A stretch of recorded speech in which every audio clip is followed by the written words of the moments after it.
everyone, and welcome to Wild Card Wednesday. I'm straightening the camera a little bit.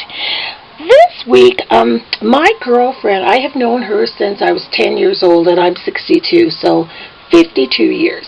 And she was married young and then had 2 children, and then they split up, as some couples do. And then she met her new boyfriend. So funny to say that because they've been living together for 30 years. So really that's a legal marriage. He's always wanted to be married and she never did. So their 30th anniversary is coming up at the end of this month. So they're getting married on their 30th anniversary. So her daughter and a couple of really good friends were all taking her out for dinner. She doesn't want anything fancy like a stagette or a shower or anything like that. But I still thought I wanted to make her a pretty card anyway, and happened to see a card like this on Pinterest. So I'm doing the standard 4 1/4 by 5 1/2, except it's going to open this way instead of the usual way. So I cut 8 1/2 inch paper in half the lengthways for the newbies out there. And then I'm taking some white cardstock and I'm going to mount it on like that. And excuse the hammering outside, it's Richard working on my art cabin, our art cabin, and I have to keep the window open. It is really, really warm today. It's close to 90 degrees, so I'm sorry for all the hammering. I'll try and talk loud. And then I'm using this Martha Stewart paper that I had. It's in a tablet. It was a long rectangular one.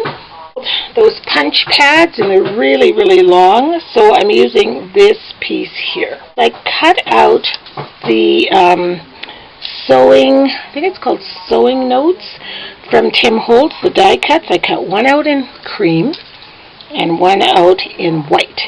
So I'm going to trim off the bottom part. We don't need a little stand.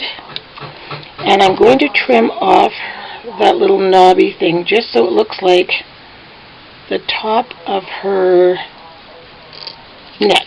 So can you see that? So I took the little stimmy thing off. And I'm not going to be using any of this body. I'm going to be doing the exact same thing here, except I'm going to trim it right down to where the shoulder here. Then I am going to take the square scallop punch. First I have to find my middle, which I do by folding it kind of in half, but not really folding it, because I don't want a big mark. So I'll put a little nick there so I know that's the middle. See that? Little nick. And then I'm going to put the scallop on. Actually, I'm going to use a pencil because when I put it in the light, it is so bright I can't see. So there you can see the little nick I put in there. And then on either side of that, make sure I get exactly the same amount of scallops. I am going to, trim it. So that gave me a neckline. Can you see that for my dress? So it's going to be like so. See? So that's her neck, and then this is going to be our dress. I'm also going to cut off the stem here. So we've just got this. So what I'm going to work with first are these 2 pieces, because I'm still wondering if I'm going to change this color or not. So I'm going to go ahead and glue these 2 pieces right down. What? So I'm just going to go ahead and glue these 2 pieces down, the white on top of the beige. I've decided to take a piece of this lace. It's really pretty off-white, and I'm going to put it over top of this piece of printed paper. So what I'm trying to do is tone down some of the white, because I know my girlfriend's dress is off-white. And that's why I was wondering about that mat of cardstock, which I still may change to an off-white color. So we'll just see how this works. So I'm just going to glue it, try and keep it on one side, keep a pretty side at least, and just pat it down. I'm using fabric tack glue. and it'll dry clear, and then I'm just going to trim all around this piece. Next thing I'm doing with the scrap of the lace that has that pretty scalloped edge, I'm just going to go ahead and glue that there, and then glue another piece that way, and it'll be hidden by the next step. Okay, can you see that? Just kind of in a crisscross.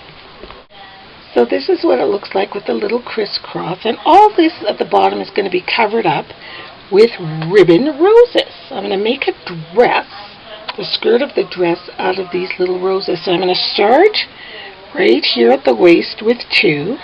Then I'm going to go 1, 2, 3, 1, 2, 3, 4, 1, 2, 3, 4, 5, and so on until I make her dress. So I'm going to be working right on top of this.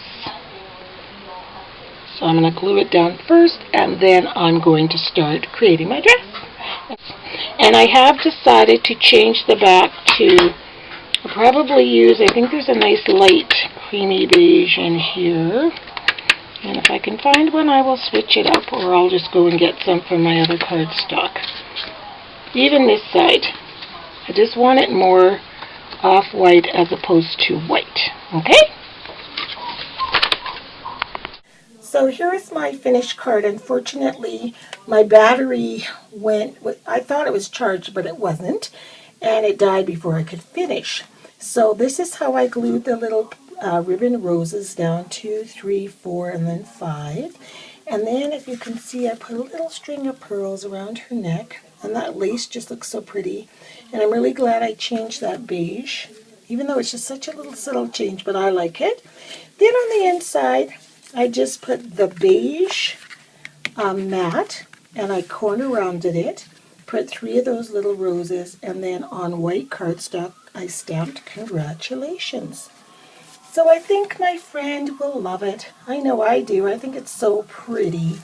And even though she's not having a shower or anything, she still can feel like a showered bride. You know what I mean? We'll have such a nice time out for dinner. So thanks a lot for watching, everyone, and we'll see you next Wednesday. Bye.